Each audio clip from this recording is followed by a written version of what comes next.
Hello friends, मैं हूं नेहा और आप सभी का मेरे चैनल डोर स्टेप लर्निंग में स्वागत है। आज हम UGC net JRF geography 10 MCQ set 5 करने वाले हैं। इससे पहले मैं 4 सेट अपलोड कर चुकी हूं और अभी तक आपने उन सेट को जाके नहीं देखा है तो जाके जरूर देखें। ये आपको आने वाले एग्जाम में काफी ज्यादा बेनिफिशियल होने वाला है। और आपको इसमें हर क्वेश्चन के लिए 20 सेकंड का समय का टाइमर दिया जाता है, जिसमें आपको आंसर लाइव चैट में देना होता है। तो ज्यादा देर ना करते हुए चलिए शुरू करते हैं हमारे आज के क्वेश्चन। तो पहला जो हमारा प्रश्न है यहाँ पर, the Pir Panjal range lies in, आपको बताना है पीर पंजाल श्रेणी स्थित है।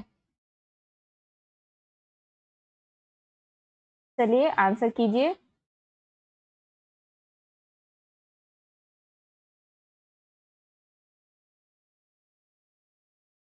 और आपका टाइम होता है यहाँ पे खत्म। और इसका जो करेक्ट आंसर है डी है, मिडिल हिमालय, यानी मध्य हिमालय में पीर पंजाल श्रेणी स्थित है। और इसे हम मैप में एक बार देख लेते हैं। देखिए ये है आपकी काराकोरम रेंज, फिर है लद्दाख, देन जास्कर, फिर आप यहाँ पे देखिए पीर पंजाल है। और जो आपकी पीर पंजाल रेंज है ये आपकी मिडिल हिमालय की जो है सबसे लार्जेस्ट रेंज है। और ये आपकी जो रेंज है हिमाचल प्रदेश से जम्मू कश्मीर के बीच तक जो है पाई जाती है।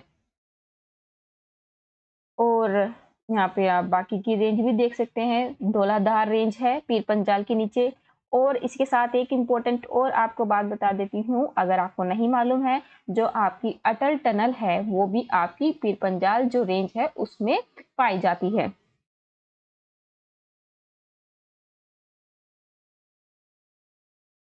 चलिए नेक्स्ट क्वेश्चन देखेंगे। आपको मेजर रिवर्स दी हैं, फिर उनकी ट्रिब्यूटरीज दी है और आपको मैच करना है। और आपका टाइम होता है शुरू अब।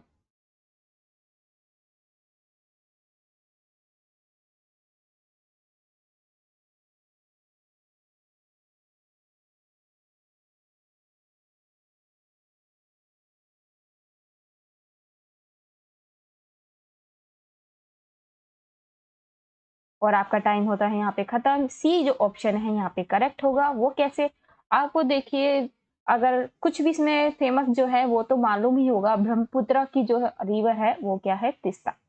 तो सी का फर्स्ट देखेंगे किसमें दिया है, देखिए एक में ही दिया है। इस तरह से देखिए आपको एग्जाम में जो क्वेश्चन के आंसर करके आने हैं, क्योंकि आपको जरूरी नहीं है कि सभी ऑप्शन आते हों। और फिर देखेंगे गंगा का क्या है, यमुना, ठीक है। और वेगई का क्या होगा आपका, सुरीली। कावेरी का है अमरावती। देखिए ये है आपकी कावेरी और यहाँ पे आपकी देखिए अमरावती जो इसकी सहायक नदी है वो। आप चाहे तो इसका स्क्रीनशॉट भी लेके रख सकते हैं। फिर अगली देखेंगे। यहाँ पे देखिए ये हमारी कौन सी रिवर हो गई, वेगई। और वेगई की क्या, वेगई की कौन सी बताई थी, सुरीली। और ब्रह्मपुत्र की कौन सी सहायक नदी हो गई, ये रही तीस्ता, ठीक है। और फिर गंगा की यमुना। आप इसका भी स्क्रीनशॉट लेके रख सकते हैं, काफी इंपॉर्टेंट हो गया, क्योंकि इसमें देखिए बाकी जो रिवर है आप सबके नाम याद रखेगा। तो चलिए अगला क्वेश्चन करेंगे।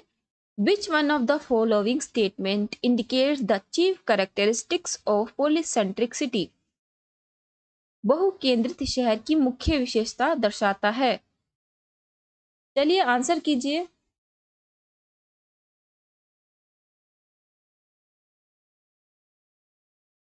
और आपका टाइम होता है खत्म। इसका जो सही आंसर है वो डी है, अनेक व्यापार केंद्र विमुख, यानी मैनी डाउनटाउन्स।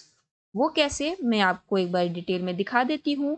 देखिए इसको समझने के लिए आपको ये मालूम होना जरूरी है कि मोनोसेंट्रिक क्या होता है। देखिए मोनोसेंट्रिक जो सिटी होती थी आपके जो इंडिया में, अगर एग्जाम्पल देखें तो जो ब्रिटिशर्स के आने से पहले की जो सिटी का जो मॉडल था वो मोनोसेंट्रिक था, यानी आपकी जो सीबीडी है वो एक ही होता है, यानी जो व्यापारिक जो केंद्र होता है वो एक ही होता है। लेकिन अगर हम वर्तमान समय में देखें तो हमारी सिटीज हैं वो पॉलीसेंट्रिक हैं, यानी जो आपके जो मेन सिटी होती है उसके अराउंड जो स्मॉल सिटी होती है वहां पे भी आपके जो है सीबीडी पाया जाता है, यानी अनेक जो व्यापारिक केंद्र पाए जाते हैं। ये आपका पॉलीसेंट्रिक का मॉडल होता है। Which one of the following numbers of state is correct for empowered action group state of India?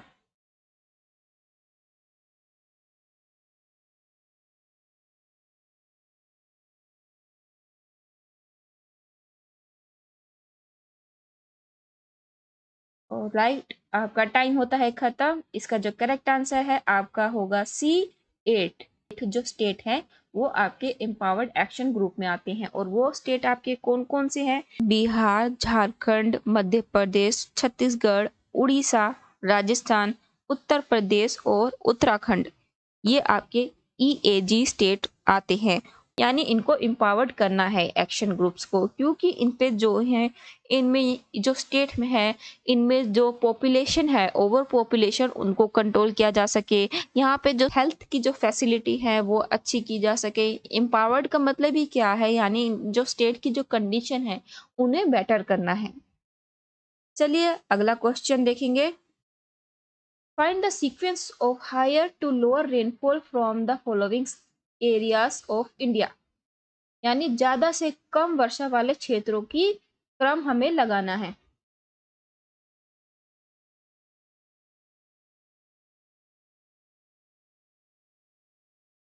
अब देखिए हम इसमें सीक्वेंस लगाते हैं। काफी आसान क्वेश्चन है। देखिए इंडियन जो मॉनसून है, आप अगर देखें तो कहाँ से शुरुआत होता है? सह्याद्री की पहाड़ियाँ, यानी जो वेस्टर्न घाट है वहां से शुरुआत होता है। तो पहला जो हो जाएगा हमारा, सेकंड हो जाएगा। इसमें देखिए बी ऑप्शन आपका करेक्ट हो जाएगा। सेकंड सह्याद्री, फिर फर्स्ट होगा आपका गंगा डेल्टा, और फिर कहाँ पे आपके जो रेनफॉल होगी, फिर पूर्वी उत्तर प्रदेश हो जाएगा थर्ड, फिर देन उत्तरी गुजरात। यानी बी ऑप्शन यहाँ पे आपका करेक्ट होगा। Which one of the following statistical technique involves a large number of variables to be summarized into smaller dimensions?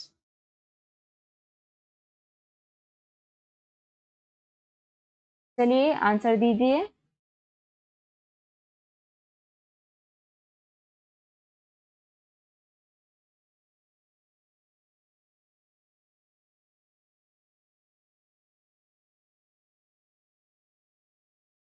इसका जो करेक्ट आंसर है वो सी है, फैक्टर एनालिसिस, यानी घटक विश्लेषण। वो कैसे? इसमें आप क्वेश्चन को समझिए, कहना क्या चाहता है। ये कह रहा है लार्ज नंबर ऑफ वेरिएबल्स हैं, यानी अनेक विचरणों को लघु आयामों में संक्षिप्तीकरण करना है, समराइज इनटू स्मॉलर डायमेंशंस। वो कैसे? तो मान लीजिए मुझे कहीं स्कूल में जाके सर्वे करना है, और मुझे चेक करना है कि जो फूड का जो टेस्ट है वो कैसा है, वहां पर जो फूड का टेम्परेचर है वो कैसा है, फूड की जो फ्रेशनेस है वो चेक करनी है। तो ये जो मेरे तीन जो वेरिएबल हैं उनको मैं एक में कर सकती हूँ समराइज। वो कैसे? उसे मैं कर सकती हूँ एक कॉलम में कि ये फूड क्वालिटी में आ जाएगा। तीन वेरिएबल को मैंने किस कॉलम में डाल दिया है? Food quality. आई होप आप समझ गए हो। तो ये क्या हो जाएगा आपका? सी, फैक्टर एनालिसिस। चलिए अगला क्वेश्चन करेंगे।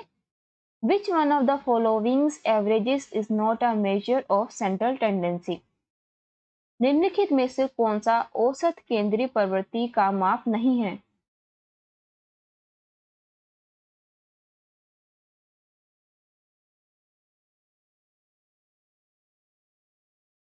क्वेश्चन को ध्यान से सुनिएगा। देखिए इसमें क्या कहा गया है, नोट पूछा है। तो कौन सा सही होगा? बी ऑप्शन इसका करेक्ट है, भौगोलिक माध्य केंद्र। इसको देखिए तीन तरीके से मापा जाता है, मीन, मीडियन, मोड। अब मीन को हम थ्री टाइप्स में डिवाइड करते हैं, अर्थमेटिक मीन और जियोमेट्रिक मीन और हार्मोनिक मीन। ठीक है, और इसमें आपका ऐसा कोई भी मीन नहीं है जो कह रहा है इसमें ज्योग्राफिक मीन सेंटर। चलिए अगला क्वेश्चन करेंगे। इसमें आपको लिस्ट वन को लिस्ट टू से मैच करना है। एक तरफ दिया है आपको सैटेलाइट और दूसरी तरफ दी है कंट्रीज।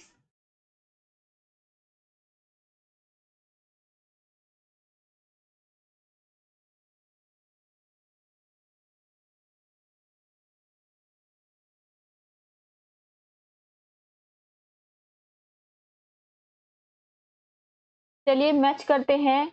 IRS है इंडिया की, फोर्ट है फ्रांस की, और एनवीसैट किसका है, यूरोप में, और इकोनॉस हो जाएगा यूएसए की जो है सैटेलाइट है। तो बी ऑप्शन आपका देखिए करेक्ट हो जाएगा। नेक्स्ट क्वेश्चन करेंगे, which one of the following diagram is more suitable for depicting the distribution of urban land use types of specially spread urban centres.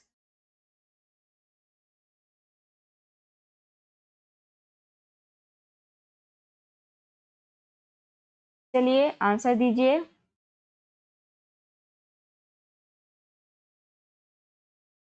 और आपका टाइम होता है यहाँ पे खत्म। इसमें हमें बताना था कि जो नगरीय भूमि उपयोग के प्रकारों को हम किस जो डायग्राम से जो है अच्छे से दर्शा सकते हैं।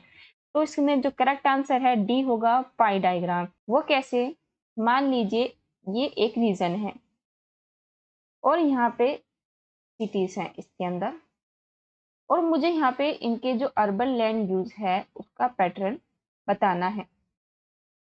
तो यदि मैं पाई डायग्राम बनाती हूँ और उसमें मैं बता देती हूँ कि ये जो 30% है इसमें वो एग्रीकल्चर के लिए यूज हो रहा है। एग्रीकल्चर हो गया, इंडस्ट्रीज हो गया, यहाँ पे हम कॉमर्शियल मान लेते हैं। 10% हम यहाँ पे कॉमर्शियल एक्टिविटी मान लेते हैं। तो ये क्या हम पाई डायग्राम से जो है अच्छे से जो है एक्सप्लेन कर पाएंगे। A map with a scale of 1:50,000 is enlarged to 5 times. Which one of the following scales is correct for the enlarged map?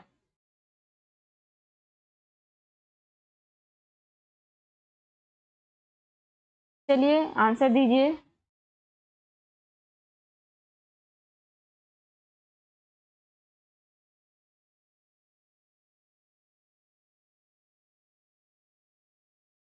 और टाइम होता है खत्म। इसका जो करेक्ट आंसर है सी होगा, 1:10,000। वो कैसे, ये हमसे 5 टाइम्स करना है तो फिर इस तरह से हम देखिए इसको कट कर देंगे तो हमारा क्या आ जाएगा, 10,000 आ जाएगा। आप इसको ऐसे डायरेक्ट यहाँ से कर सकते हैं, देखिए यहाँ से डायरेक्ट भी कर सकते हैं तो आपका 10,000 आ जाएगा। 5 टाइम्स करना था इसलिए। अगर मान लीजिए यहाँ पे लिखा होता 2 टाइम्स तो हम 2 से कट करते, ठीक है, तब हमारा आंसर क्या आ जाता, 25,000 आ जाता। यहीं पे ख़त्म होते हैं हमारे आज के MCQ। और अगर आप हमारे टेलीग्राम पेज से जुड़ना चाहते हैं तो उसका लिंक आपको डिस्क्रिप्शन में मिल जाएगा, वहाँ से जाके आप ज्वाइन कर सकते हैं। और भी आपके कोई क्वेरी हो तो आप मुझे कमेंट बॉक्स में लिखना ना भूलें। Thank you.